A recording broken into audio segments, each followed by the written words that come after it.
नमस्कार, स्वागत है आपका आरपीडी न्यूज राजस्थान पंचायती दुनिया में। चूरू जिले की राजगढ़ पंचायत समिति के उप प्रधान प्रतिनिधि रामफल लंबोरिया के साथ क्षेत्र के मुद्दों को लेकर चर्चा की। हम आपको बता दें कि श्री लंबोरिया वर्तमान में हमीरवास भाजपा मंडल अध्यक्ष के रूप में भी पार्टी में अपनी अहम भूमिकाएं निभा रहे हैं। चूरू जिले में भारतीय जनता पार्टी की स्थिति व क्षेत्र के मुद्दों को लेकर बातचीत में उन्होंने क्या कहा, आइए जानते हैं इस खास मुलाकात में। इससे पहले अगर आपने अभी तक आरपीडी न्यूज चैनल को सब्सक्राइब नहीं किया है तो अभी सब्सक्राइब कर बेल आइकन प्रेस कर लें ताकि तमाम लेटेस्ट खबरों का नोटिफिकेशन आपको मिलता रहे। आरपीडी न्यूज से मैं बिरबल कड़वा और आज हम पहुंचे हैं भाजपा मंडल अध्यक्ष हमीरवास के जो भाजपा मंडल अध्यक्ष है रामफल लंबोरिया, उनसे वार्तालाप करने जा रहे हैं कि इनके अभी वर्तमान में ये इनको नियुक्ति मिली है। सबसे पहले तो इनको बधाई देना चाहेंगे और साथ में इनके आगे क्या एजेंडे है, ऐसे क्षेत्र में क्या मुद्दे हैं। भाजपा की सरकार है, नई सरकार बनी, 1 वर्ष पूर्ण हो चुका है, कहाँ तक विकास हुआ है। पूर्व में 4 वर्ष इनके घर से अगर बात करें प्रतिनिधि के तौर पे प्रधान राजगढ़ भी रहे हैं। क्या एजेंडे थे और क्या मुद्दे थे, कहाँ तक समाधान करते बातचीत। रामफल जी नमस्कार। नमस्कार, आरपीडी न्यूज का बहुत बहुत आपका भी धन्यवाद। जी रामफल जी, सबसे पहले तो होली का पावन त्योहार आ रहा है, सबसे पहले अपने क्षेत्रवासियों को क्या कहना चाहिए। सभी क्षेत्रवासियों की होली के पावन पर्व की बहुत बहुत हार्दिक शुभकामनाएं। और सबसे पहले मैं रामफल जी आपको बधाई देना चाहूँगा कि एक बड़ी जिम्मेदारी मिली है, भाजपा मंडल अध्यक्ष के नाते हमीरवास के अध्यक्ष नियुक्त हुए हैं। क्या कहना चाहेंगे सबसे पहले अपने क्षेत्र के लोगों को। मंडल हमीरवास मंडल की जवाबदारी मिले हुए तो मेरे को 7 महीने हो गए। जी और मेरे पार्टी में बिल्कुल काम करेंगे। और भजनलाल जी की सरकार बनी है, नई सरकार बनी है, डबल इंजन की सरकार है। इस में अपने को सबसे पहले मैं भजनलाल जी को धन्यवाद देना चाहता हूँ कि हमारे चूरू जिले को मरु प्रदेश घोषित किया।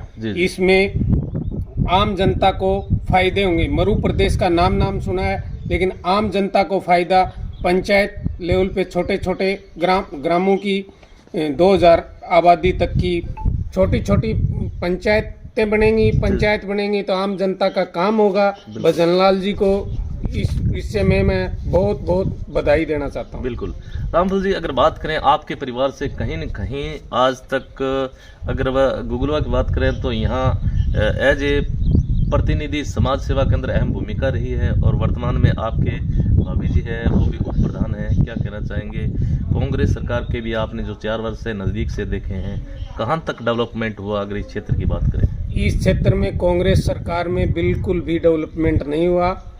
मेरी पंचायत की बात आती है तो मेरी पंचायत में जब भी परिसीमन, पीछे मेरी पंचायत का रामपुरा से परिसीमन हुआ तो भारतीय जनता पार्टी के टाइम में हुआ, और अब परिसीमन होंगे वो भी भारतीय जनता पार्टी के टाइम में होंगे। कांग्रेस राज में तो बिल्कुल ना के समान काम हुए ही नहीं। जी पंचायतों के पुनर्गठन से क्या इफेक्ट पड़ता है, आपको लगता है कि विकास होगा। बिल्कुल पंचायतों के पुनर्गठन से अब हमारी पंचायत है 5 गांव की पंचायत है। जी बालान, चनानीबास, गुगलवा, किरतान, बासबरेंड। अब मेरी पंचायत का एक साइड का छोर देखे तो 17 किलोमीटर का एरिया पड़ता है। उस साइड जैसे किरतान का लास्ट छोर का आदमी है और बालान उस लास्ट छोर का आदमी है, उस तक बड़ी पंचायत होगी तो उसके को कुछ पता ही नहीं चलेगा क्या। और जब छोटी पंचायतें होंगी आम आदमी का विकास होगा, गरीब मजदूर सभी का विकास होगा। बिल्कुल। पंचायत समिति अगर बात करें तो आपका प्रधान भी कहीं न कहीं अपोजिट सरकार में रहे हैं।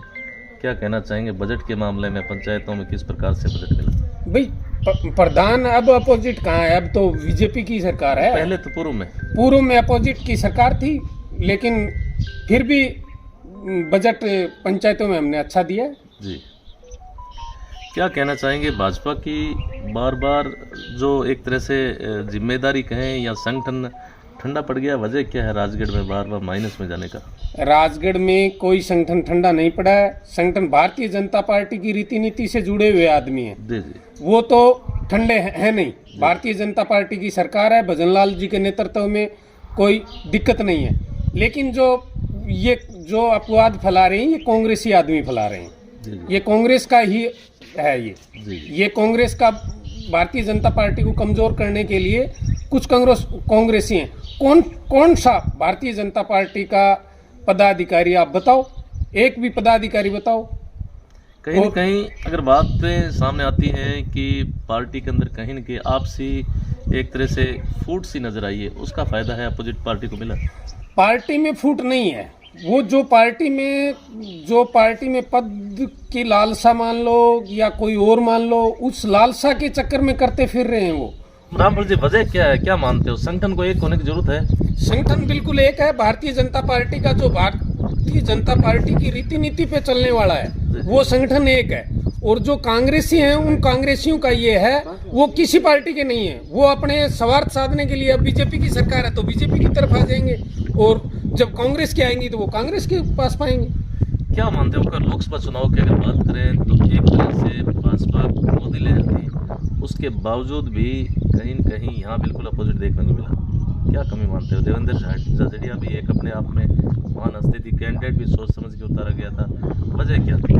देवेंद्र झाझड़िया कैंडिडेट अच्छा है और पद्म भूषण है, और पार्टी की ये तो बस वो पार्टी के नया बंदा था, समझ नहीं पाया, टाइम नहीं कम मिला पहले चरण में चुनाव होने के कारण, वरना भारतीय जनता पार्टी विजय होती। जी जी। या कहीं न कहीं कार्यकर्ताओं में आपसी फूट? कार्यकर्ताओं में कोई आपसी फूट नहीं। आपसी फूट होती तो पीछे भारतीय जनता पार्टी राजगढ़ से 34,000 पिछले लोकसभा चुनाव में 34,000 पीछे थी, और अब की बार 21 है, तो आप कार्यकर्ताओं में फूट कैसे बताओगे?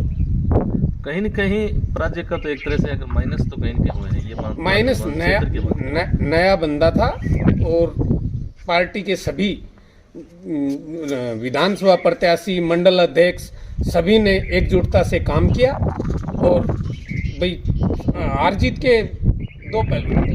जी जी।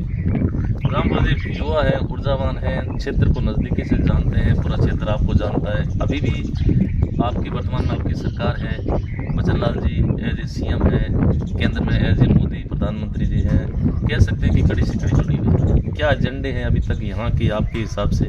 ऐसे कौन से एजेंडे हैं राजगढ़ क्षेत्र के अंदर, सादुलपुर के अंदर, ऐसी कौन सी समस्या है जिनका समाधान करवाना बाकी है? भारतीय जनता पार्टी की डबल इंजन की सरकार है, और श्री प्रधानमंत्री नरेंद्र मोदी जी के नेतृत्व में, वह भजन लाल जी के नेतृत्व में जितना भी आम जन को होगा वो होगा। और फिर भजन लाल जी ने बनते हुए इस क्षेत्र में पानी की कमी बहुत प्रथम प्राथमिकता थी, जमींदारों के लिए सिंचाई के पानी के लिए, और उसके लिए भजन लाल जी ने पूर्व मुख्यमंत्री मनोहर लाल जी खट्टर से पानी के समझौता किया, और जल्द ही चूरू और झुंझुनू और सीकर को पानी मिलेगा। की बात आती है तो युवाओं को और किसानों को मुद्दा बनाया जाता है, हालांकि धरातल पे ऐसा कुछ नहीं देखने को मिलता। ठीक है, अभी हालांकि रिजल्ट देखने को मिलेगा, 4 वर्ष बाकी है, लेकिन ऐसा हमेशा किसानों पे और युवाओं पे दाव क्यों खेला जाता है? देखो, किसान और युवा देश का भविष्य है। देश के भविष्य, चुनाव का एजेंडा होता है देश के भविष्य के लिए होता है। जी जी। और भारतीय जनता पार्टी किसानों के लिए, अब हमारी भजन लाल जी सरकार ने किसानों के 6,000 से और 9,000 रुपये के 3,000 रुपये किसान सम्मान निधि के बढ़ाए।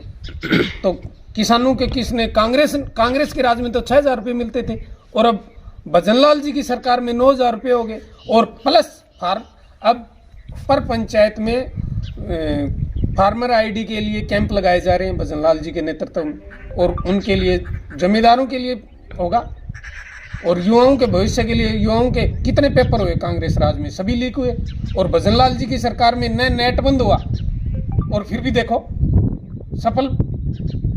विपक्ष वाले आरोप लगाते हैं कि वर्तमान में जो सीएम है एज ए थोपे सीएम है, पर्ची वाले सीएम है। नहीं, वो तो कुछ भी कह सकते हैं विपक्ष वाले, तो विपक्ष वालों का क्या कहना है?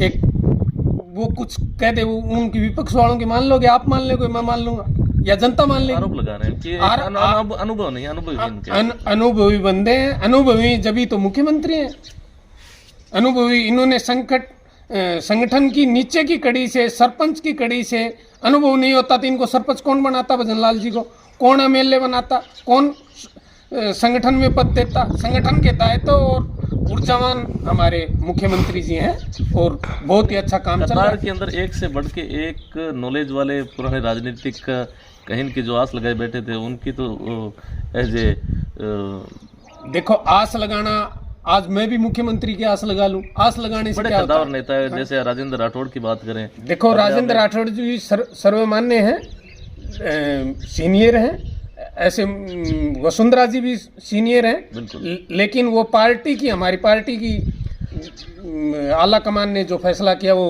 वसुंधरा जी ने भी स्वीकार किया और राजेंद्र राठौड़ ने भी स्वीकार किया। जी जी।